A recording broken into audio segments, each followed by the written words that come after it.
नमस्कार, मेरा नाम है गौरव और आप देख रहे हैं TV24 नेटवर्क। क्या टीम इंडिया ने तय कर लिया है कि उनको सीरीज इंग्लैंड में हारनी है? क्या टीम इंडिया के पास कोई प्लान नहीं है सीरीज से पहले? ये हम नहीं कह रहे हैं, ये खुद कहा है इंडिया के उप कप्तान ऋषभ पंत ने। अब आप सोच रहे होंगे ये क्यों, बताते पूरी कहानी क्या है। दरअसल कल उनकी प्रेस कॉन्फ्रेंस थी, यहां पर उन्होंने बहुत सारे सवाल जवाब दिए कि शुभमन गिल किस नंबर पर बल्लेबाजी करेंगे, वो खुद किस नंबर पर बल्लेबाजी करेंगे, और इसके साथ ही उनकी और शुभमन गिल की बॉन्डिंग कैसी है, क्योंकि दोनों कप्तान उप कप्तान है टीम इंडिया के टेस्ट मैचों में, तो उनकी बॉन्डिंग कैसी है। इन सारी चीज़ों के लिए उन्होंने अपनी बात रखी, सारी चीज़ें बताई।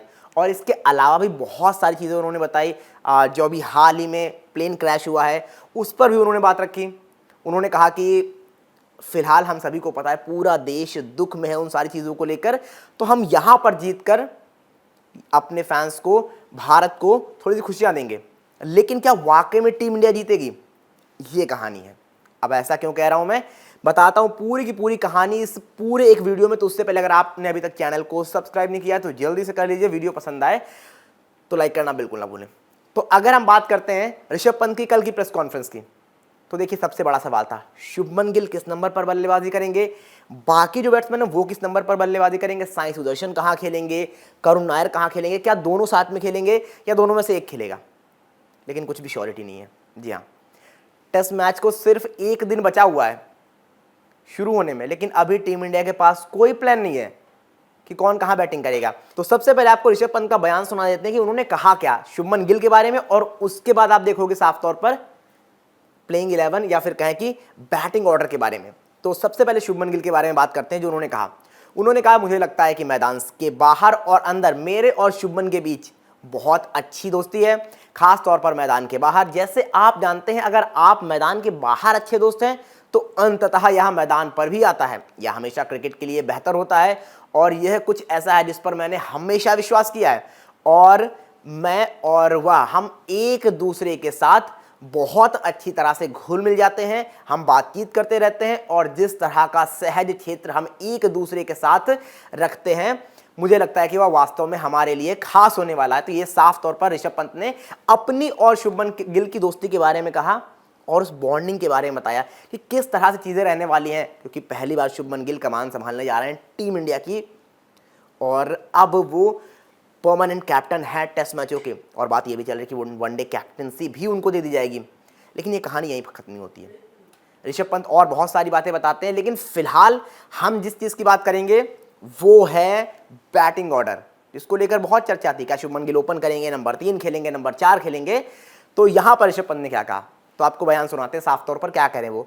उन्होंने कहा कि मुझे लगता है कि अभी भी इस बात पर चर्चा चल रही है कि नंबर 3 पर कौन खेलेगा, लेकिन निश्चित रूप से नंबर 4 और 5 तय है। मुझे लगता है कि शुभमन नंबर 4 पर बल्लेबाजी करने जा रहा है, मैं अभी नंबर 5 पर ही रहूंगा, और हम इस बारे में चर्चा करते रहेंगे। ये बयान आप सुन रहे हैं, ये साफ तौर पर क्या दर्शा रहा है। नंबर 4 और 5 उन्होंने बताया कि इस नंबर पर हम दोनों बल्लेबाजी करने जा रहे हैं, लेकिन इस पर भी चर्चा होती रहेगी। और दूसरी चीज़, अभी ये तय नहीं कि नंबर 3 बल्लेबाजी कौन करेगा, करुण नायर खेलेंगे या फिर इसके अलावा खेलेंगे साई सुदर्शन, दोनों में क्या दोनों खेलेंगे।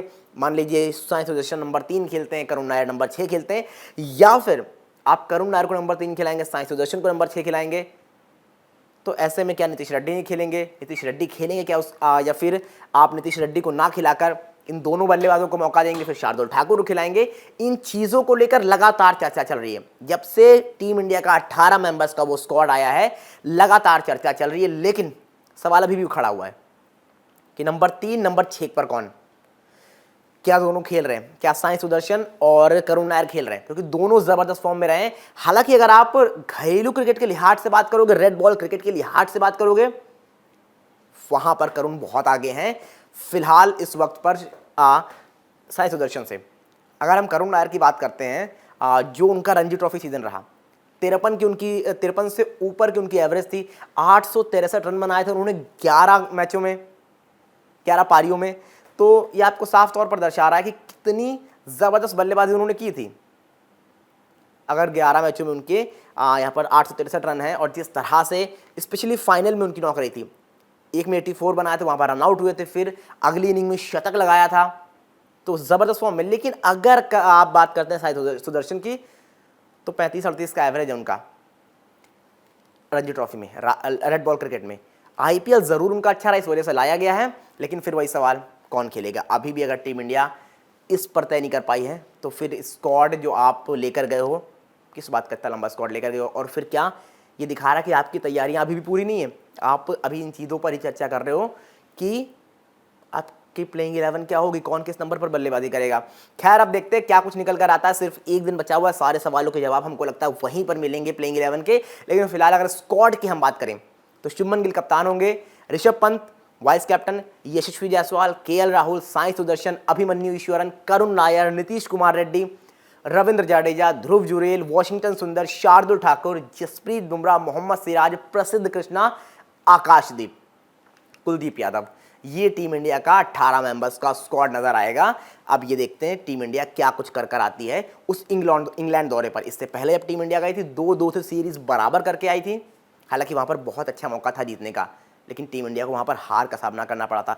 और अंत में बताते चलें आपको कि आखिरी सीरीज टीम इंडिया ने जो इंग्लैंड के अगेंस्ट जीती थी इंग्लैंड में जाके, दैट वॉज इन 2007 में वो आखिरी बार था। उसके बाद टीम इंडिया ने जरूर इसके पहले वाली सीरीज ड्रॉ कराई है, लेकिन जीत नहीं पाए हैं। आप बताइए क्या लगता है, इस बार आपको टीम इंडिया जीतती हुई दिखाई देगी या फिर नहीं? क्या टीम इंडिया इस बार जीत सकती है, क्या लगता है आपको?